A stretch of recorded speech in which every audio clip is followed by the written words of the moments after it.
Fiancée's parents demanded I pay off their mortgage as a respect token. I refused and canceled the engagement. I, 29 male, had a promising relationship with my then fiancée. We had met through mutual friends, and for over a year, our connection seemed genuine. I believed we were on a solid track towards sharing our lives. Around 6 months ago, I proposed, and she joyfully accepted. It was only when we started planning our wedding that things took an unexpected turn. Her parents, particularly her father, began interjecting themselves into every aspect of the event. The flowers, the guest list, the venue. If there was a decision to be made, they wanted the final say. But I mostly brushed off their strong opinions, figuring it was normal for future in-laws to have a vested interest in their only daughter's big day. I had no clue how deeply their entitlement ran. At first, it was small remarks from her mother, hinting that I should contribute more to the wedding expenses. She'd say things like, "A real man shows generosity to his bride's family," or in many traditions, the groom is responsible for special gifts. I wasn't entirely comfortable with these comments, but I thought maybe it was a cultural difference or just a benign request for me to show them I was serious about taking on responsibilities. So I tried to stay diplomatic. I offered to cover more than half of the wedding venue costs. I even offered to pay for a portion of the catering. My fiancée seemed grateful, or so I assumed. But 2 weeks ago, her father dropped a bombshell that made every wedding expense look like pocket change. He wanted me to pay off his mortgage as a gesture of respect before the wedding. His exact words, if I recall, were, "In our family, it's customary that the man who marries into us demonstrates how he'll provide. So if you truly respect me and my wife, you'll handle our mortgage." My jaw practically hit the floor. I thought I had misheard at first, but he repeated it calm as ever, like it was the most natural request in the world. I tried to gather my wits and clarify. "You're asking me to cover the rest of your house payments?" I asked, half hoping I was misunderstanding. He nodded and said that it was a cultural tradition in their extended family, a sign of deep respect for the elders. I'd never heard my fiancé mention any tradition like this. My father was taken aback when I mentioned it to him later. In fact, none of my fiancé's prior statements had prepared me for anything so large-scale or financially reckless. Naturally, I pressed the issue with my fiancée. "Is this something you knew about?" "Because I sure didn't," I said.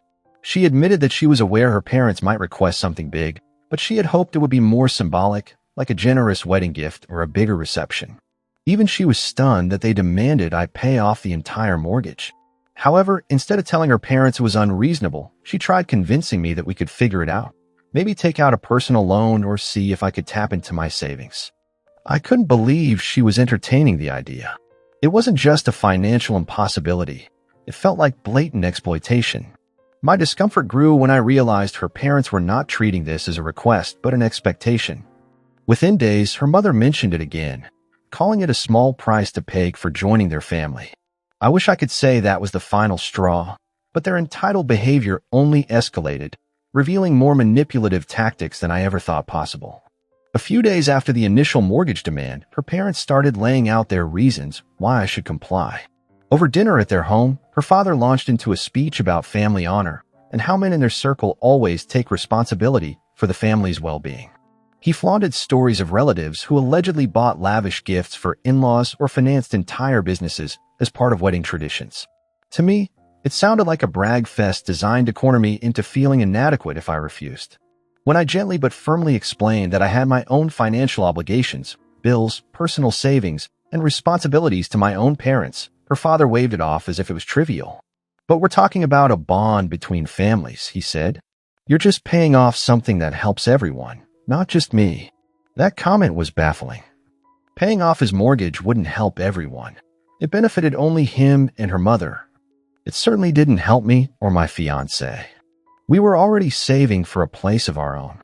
My fiancé's mother then pulled a twist. She hinted that I wouldn't be welcomed into family events with open arms if I showed disrespect by refusing their request. She leaned forward, giving me a disapproving look, and said, "You should understand that we don't want tension in the family. If you say no, it'll set a negative precedent for the future." It felt like blackmail. "Do this or you're out" ultimatum. That evening, I confronted my fiancée in private, hoping she would see reason. Instead, she seemed torn but still tried to mediate. "Let's calm down and see if we can work something out. Maybe you pay half now and half in a year." Her parents' mortgage was not a trivial amount. We were talking tens of thousands, if not more. They apparently still had a considerable balance. The suggestion that I sign up for such a massive financial responsibility, purely to placate them, bordered on insanity in my eyes. I asked her point blank how she could expect me to do this, and she said, "I just don't want to upset them." That response crushed me. She was more concerned about keeping her parents happy than about building a stable, equitable foundation for our marriage. A sense of betrayal kicked in. I tried to see it from her perspective. Maybe she grew up with such controlling parents, so this seemed normal to her. But from my vantage point, it was a glaring red flag. I started wondering if this was just a glimpse into what my future in this family would look like. How many more respect tokens would they demand over the years? The turning point arrived when her father requested a private meeting to sort out the details. We met at a cafe. I walked in guarded and cautious. He was already sipping a drink, flipping through a folder. After we exchanged brief pleasantries, he laid out paperwork that itemized his mortgage balance, monthly interest, even a schedule of how soon it could be paid off if I made large lump sum payments. It was shocking how methodical he was. He acted like we were finalizing a business transaction. He even pointed out that once his mortgage was cleared, I might gain respect from the rest of his family and become something of a local hero. I felt physically ill at his boldness. "I'm not comfortable doing this," I said. "It's not my responsibility to pay off your mortgage." Without missing a beat, he called me disrespectful and questioned whether I truly cared for his daughter. That was the moment my internal alarm bell screamed. This wasn't just a weird tradition. It was an outright extortion attempt wrapped in family honor. And I wasn't about to cave in. After that tense meeting, rumors began circulating among some of her extended relatives, people I barely knew, claiming I was too cheap to take care of the family. Her mother must have been stirring the pot, painting me as a guy who was leaving them high and dry. I also started hearing from mutual friends that my fiancée complained I was being stubborn. This stung me the most, the fact that she never once stood up for me or told people how outrageous her parents' demand was. Instead, she let the blame fall squarely on me. Yet the most shocking part came when her father threatened to derail our wedding. He left me a voicemail stating that if I didn't agree to the mortgage terms within the next few weeks, he'd instruct her mother to cancel wedding bookings. "Don't think we're bluffing," he said, voice calm. "We have the deposit. We can shut this whole thing down." Essentially, they claimed all the major reservations were under their name, and they'd effectively sabotage the ceremony if I didn't pay up. The sheer audacity of holding the wedding hostage was mind-boggling. I considered walking away right then, but I'd already invested time, money, and emotional energy into this engagement. I was also clinging to the hope that maybe my fiancée would finally see how manipulative her parents were being. However, when I confronted her about the voicemail, she didn't condemn her father's actions. She asked if there was some compromise. Maybe you can loan them a partial amount, and they promise to pay you back after a few years. The notion of handing her parents tens of thousands of dollars, under the vague promise of repayment, made me feel sick, and I was furious that she even entertained the idea. In a fit of frustration, I mentioned that their demands could be seen as a form of extortion. She became defensive, insisting that I was overreacting, that this was just how they do things. I countered, "If this is how they do things, then I don't want any part of it." My father backed me up entirely when I told him the story. He thought it was ludicrous that someone could treat their future son-in-law like a walking ATM. He advised me to stand firm. A few days later, my fiancé's father escalated further. He got hold of a phone number for one of my close friends, someone in a higher position at the distribution center, and tried to spread rumors that I was financially irresponsible. My friend immediately called me, appalled that this man was fishing for private information, hinting that if I couldn't even handle a family obligation, I might be a liability in the workplace. It was a disgusting tactic. That was the tipping point. I contacted a local attorney for advice. The attorney confirmed that if they continued to threaten or blackmail me, especially with false claims at my job, I might have grounds for legal action under harassment or defamation laws, depending on what they said. My father believed we should keep a record of everything, from text messages to voicemails. I realized I wasn't just dealing with pushy in-laws. I was dealing with people who were willing to sabotage my professional reputation to get their mortgage paid off. It was an astonishing level of entitlement. One evening, I decided enough was enough. I invited my fiancée to my place for a talk. The moment she arrived, I laid it out. I can't marry into a family that threatens my livelihood and demands I pay off their mortgage. This is non-negotiable. I expected some pushback, maybe even an apology from her side. Instead, she tried to guilt-trip me. She said, "We've already told so many people about the wedding. How will it look if we cancel?" Her priority was appearances, not the health of our future. I pressed further. "You realize your parents could ruin my career with their stunts? They're actively contacting people I work with." She shrugged it off, suggesting that maybe I should just give in and avoid the hassle.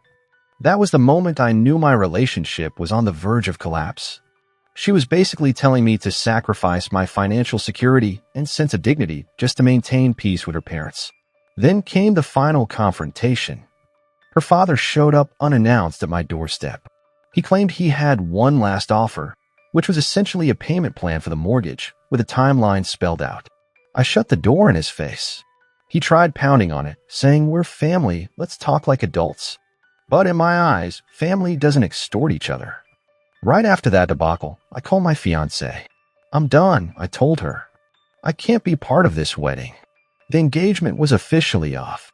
I still remember the silence on the line before she muttered, "You're making the biggest mistake of your life." Possibly.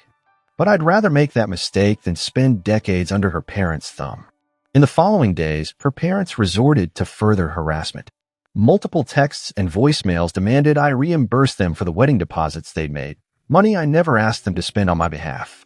They threatened small claims court, claiming I'd wasted their money. My attorney advised me they'd have an uphill battle proving I was responsible for their expenses, as we had no written agreement stating I'd cover wedding costs. So I politely told them to take it up with their own pockets. The final blow came when they tried to smear me online. Her mother posted on social media, accusing me of being a deadbeat who led their daughter on and refused to follow tradition. But people who knew me personally saw through it. They understood I was being bullied into a massive payout. I collected screenshots of these defamatory posts, just in case. My father believed we should sue for defamation, but for now, I'm content with letting them dig their own social hole. The sense of relief I felt after canceling the engagement was enormous. Sure, I lost a relationship I once valued, but I also dodged a lifetime of manipulative in-laws. In my mind, that was an acceptable trade-off. There's no telling how many more times they would have tried to wring cash out of me. From mortgage demands to potential future loans, it was clear I'd forever be a target of their extortionate behavior. In the end, I learned a harsh lesson about standing my ground, even when it means appending a major life plan. I'm still processing the fallout, but I'm confident I made the right choice. If someone views you only as a source of money rather than a partner or family member, that's a road to endless misery. Walking away might be painful in the short term, but it's 1,000 times better than living under the thumb of entitled parents-in-law. And that's exactly why I refused their mortgage demand and canceled the engagement on the spot with zero regrets.